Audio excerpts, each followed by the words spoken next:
La rencontre avec Louise Buñuel se passe très peu de temps après Le Soupirant. Elle se passe en 63. Le Soupirant venait de sortir, avait un grand succès.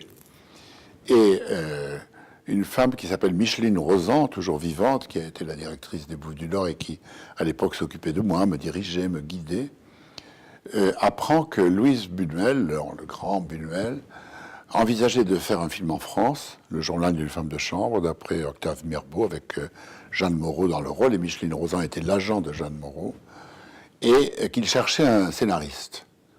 Cherchait un scénariste français, pouvant écrire en français, et connaissant la province française. C'était les conditions qu'il posait. Alors Micheline Rosan m'a envoyé voir le producteur, Serge Silbermann, lequel m'a envoyé à Cannes rencontrer Buñuel pour un déjeuner. Pendant le festival de Cannes, 63, au mois de mai, donc. J'arrivais avec le succès du Soupirant, et j'avais fait un autre film, entre-temps, un documentaire sur la vie sexuelle des animaux, qui s'appelait Bestiaire d'amour. J'avais écrit le texte d'après un livre d'un grand biologiste français, qui s'appelait Jean Rostand, un des fils d'Edmond Rostand, de qui, plus tard, je devais adapter le Cyrano de Bergerac. Donc, ce monde est tout petit. Donc je vais voir Buñuel avec ce seul bagage à Cannes. Et la première question qu'il me pose n'a rien à voir avec le cinéma. Il m'accueille à l'heure précise dans un restaurant où nous sommes seuls, dans un hôtel un peu en dehors de Cannes. Et il me regarde de son œil très attentif, qui voyait tout. Et il me pose cette question fondamentale, qui était une question dont j'ai bien senti tout de suite qu'elle n'était pas une question mondaine ou superficielle. Il me dit: est-ce que vous buvez du vin? Et je lui dis: oui, non seulement je bois du vin, mais je suis d'une famille de petits vignerons, ce qui était vrai.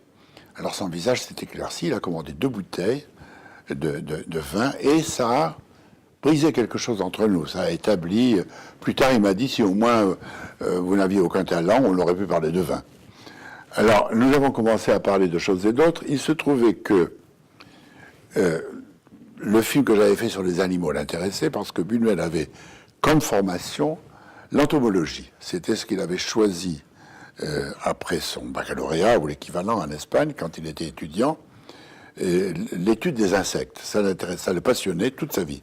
Il a été capable de citer le nom de tous les insectes en latin. Bon, il était très calé là-dessus. Donc, le fait que j'ai fait un film documentaire sur les animaux le passionnait, et d'autre part, que j'ai fait un film, et même plusieurs, si on compte les courts-métrages, dans la tradition du cinéma burlesque américain, ça aussi l'intéressait beaucoup. Il ne faut pas oublier que dans le premier numéro de la Révolution surréaliste, qui a été la grande revue des surréalistes, et où on peut penser que tous les documents étaient très très bien choisis, il y a une photo de Buster Keaton.